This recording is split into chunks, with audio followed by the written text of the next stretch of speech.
I didn't hear her come in. For 5 days, the apartment had stayed silent. No calls, no messages, no trace that Emma even existed. Beyond the faint echo of her keys in the hall. I kept telling myself it was a misunderstanding, that maybe she just needed time. But every passing hour of emptiness pressed harder against my chest.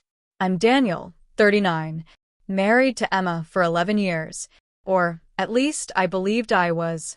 When we met, she was everything that made life feel vivid, bright, sharp, full of laughter. I was calmer, a man of structure, a financial analyst with a steady job and predictable days. I used to think she'd never notice someone like me, but she did. She said she liked dependability, that I kept promises, never exaggerated, never failed to show up.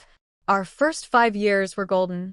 Late-night movies, weekend trips, handwritten notes, tucked into my briefcase. Little moments that made me feel unstoppable. But slowly things shifted.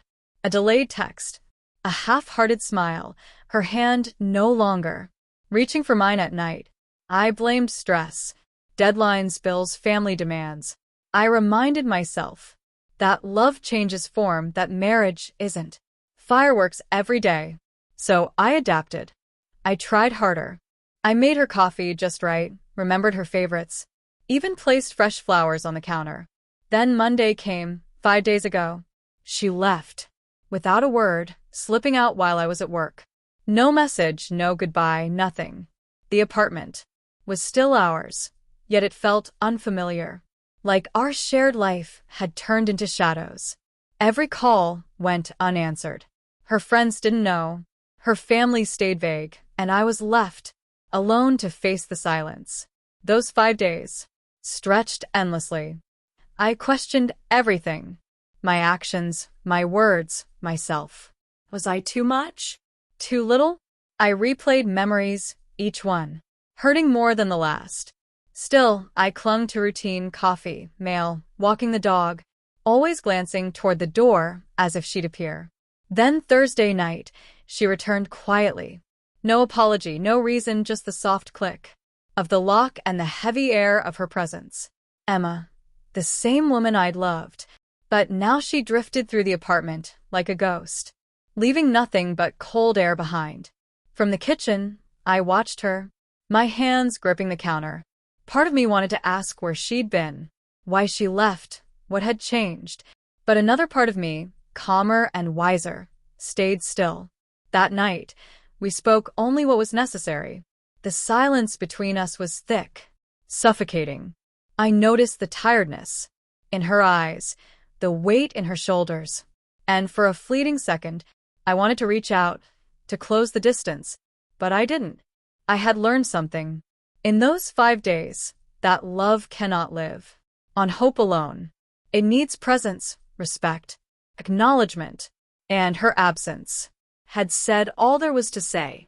From the closet, I pulled a small gift I'd bought weeks earlier, something thoughtful, meant to surprise her. I had imagined handing it over with a smile, watching her eyes light up. But now, after days of silence, the gift felt heavy, almost meaningless. She took it, looked at it once, and placed it aside. No words, no warmth. That was when I realized the quiet she'd left behind wasn't a pause, but an ending, deep and irreversible. I stepped back, my chest tight. The gift, once a symbol of connection, had become a mirror reflecting distance. And in that stillness, I found clarity. Not anger, not sadness, just truth. The life we'd shared could no longer be saved. I didn't beg. I didn't explain. I simply allowed the silence to exist, as though recognizing the space between us might somehow lessen it. Emma moved around the apartment with her usual grace, but it carried a new weight, final and cold. I realized this wasn't just tension. It was a crossroads, one that would define how I value myself and love itself. The next morning, I kept my distance. No questions, no hovering. I moved through the day with purpose. Breakfast, work calls, each task a quiet reclaiming of self. Yet the air stayed heavy, the silence alive with everything unsaid. That night, she sat across from me, scrolling through her phone, movement slow, deliberate. I cleared my throat. "Emma," I said gently, "we need to talk." She didn't look up. "I can't pretend these 5 days didn't happen." I continued. "Your absence said more than any words could." Finally, she met my eyes, tired, guarded. "I needed space," she murmured. Her voice was calm, emotionless. The tone of someone who'd already chosen. That calmness hurt more than anger ever could. I set the gift between us. "I bought this weeks ago," I said quietly. "I meant to give it with hope and love. But now I understand hope. It can't fill an empty space." Her hand hovered above the box, but she didn't touch it. "Daniel, it's complicated," she whispered, as if the words themselves were too heavy. I nodded. I didn't need reasons. Silence had already been her answer. 5 days of it. 5 days of trying to reach a memory of who she used to be. I stood up and walked toward the door. My heart wasn't heavy, just sure. "I've given everything I could," I said. "I've loved you, supported you, and in return you gave me silence. I can't live like this anymore." She didn't respond.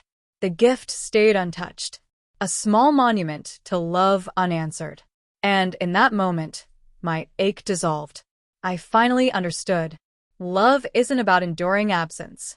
It's about being seen, appreciated, and met halfway. I grabbed my jacket and keys, feeling lighter with each step. The apartment once home now felt empty but peaceful. I paused at the door, looked back. She was still there, distant, silent. No words were needed. I walked out, not with anger or grief, but with quiet certainty. Outside, the air was cool, carrying the first touch of spring. I took a deep breath, letting the clarity fill my chest. I wasn't escaping. I was returning to myself, to a life that saw my worth and refused to mistake silence for love.